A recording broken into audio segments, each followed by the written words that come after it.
नालुआ कहवा घटना को नहीं कैंपस मध्य उत्तेजना। चलित वर्ष हेबो छात्र संसद निर्वाचन। गत वर्ष ए बाबद सरकार घोषणा करथिले, जाहाकु नै विभिन्न कॉलेज रे छात्र छात्री मध्य बेस खुशी लहरी खेली जाइथिला। हेले चलित वर्ष छात्र संसद निर्वाचन हेबो कि नाही से बाबद रे किछि स्थिर होई नथिया बेले ता पूर्वरु कैंपस रे तार प्रभाव देखिबाकू मिलिलानी। जगतसिंहपुर सहर स्थित एमवीएम कॉलेज कैंपस रे गतकाली मध्याह्न रे गोटे बैच रो दुई छात्रंक मध्य बाक युद्धरु गंडगोल, जाहाकु नै राजनीतिर रूप नै दुई गोष्ठी रे परिणत होईछि।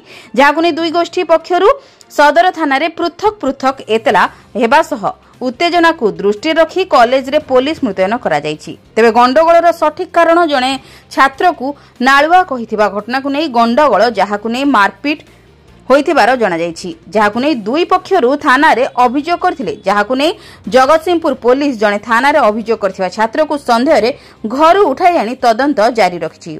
अन्यपटे अभियोगकारी को काहेकि उठाई नेले, जाहाकु नै शताधिक छात्र छात्री आंदोलन को ओह्लाइबा सहित जगतसिंहपुर थाना घेराव करने सहित उक्त छात्र को काहेकि गिरफ्त करागला और छाड़िबा को जिद रे थाना सम्मुख रे धारणा रे बसिछंती। जाहाकु नै पुलिस और छात्रंक मध्य आलोचना जारी रहिछि। आलोचना पर गिरफ्त होइथिबा छात्र पुलिस थानारू छाड़िछंती। जगतसिंहपुर संतोष मल्लଙ୍କ रिपोर्ट, जन अधिकार लाइव।